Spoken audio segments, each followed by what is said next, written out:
guys, we're back. We're Black and Curious. I'm Kendra. What up, what up? It is Deja. How y'all doing? Hello. If you've never been here before, we do a cross section of pop culture in real life. So welcome.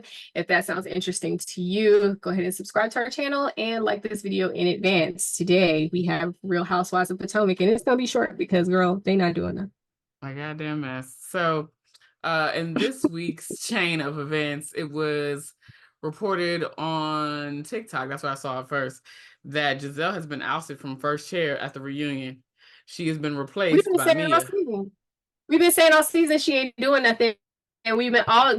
I personally all season have been giving Robin to Mia as a friend as opposed to Gizelle. So Yes, I would agree. You have. it tracks that Mia would plop her ass in Gizelle's seat for this reunion because that is what's been going on. Pretty much. But like this season, Giselle has been giving us very much sourpuss. And I say that because like you're not, you know, the gig. You've been doing this for 7 seasons. Why is it that when we get to this season and you're like, I'm not participating? Like you're shooting yourself in the foot.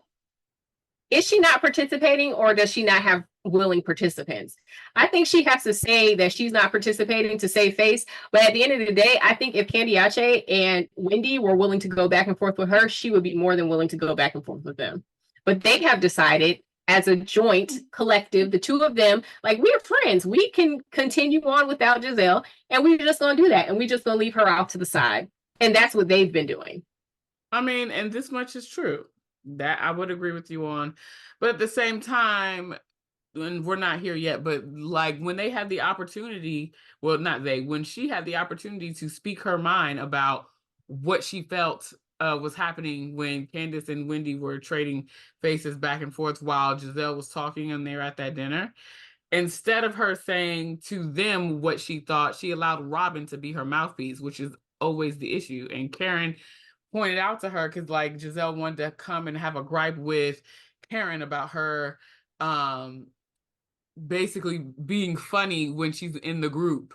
And it's like, no, like I'm not your mouthpiece. If you feel a way about something, then you need to be able to say it. Everybody doesn't have to speak for you, which is what she's been doing for 7 seasons.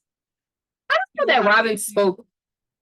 I don't know if Robin spoke for her necessarily. I think she okay, let me say this. I think Robin voiced what Gizelle probably was thinking, but I don't think that Robin observed it.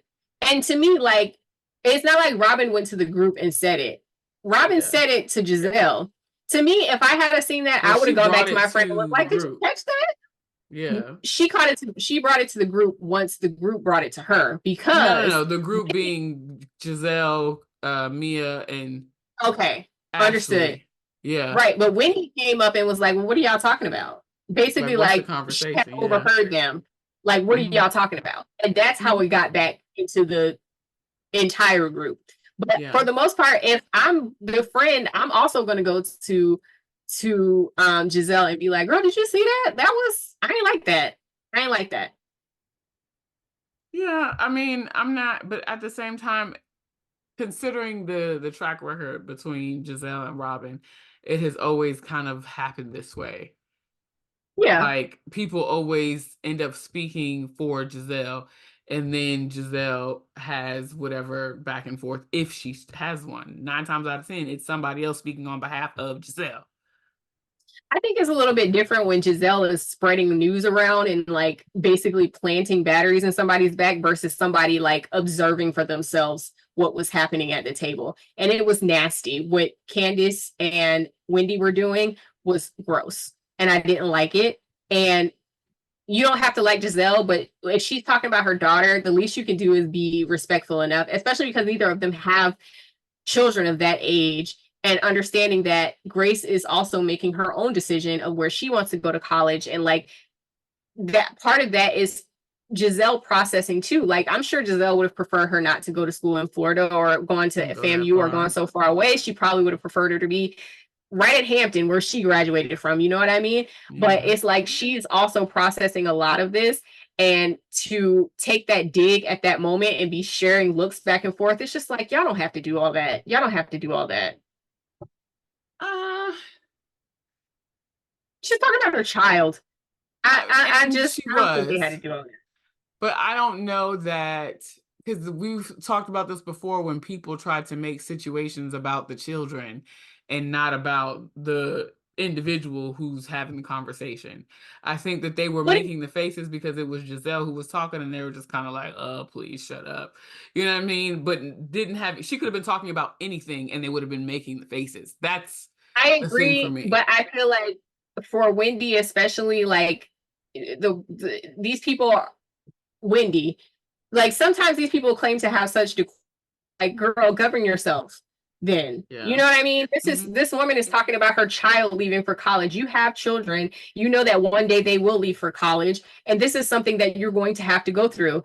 Karen is able to, have that feeling because her daughter has left to college. You know what I mean? Like it just feels like, and we're gonna come back to this when we talk about Married to Men. I just feel like sometimes, like, get over yourself. Get over yourself.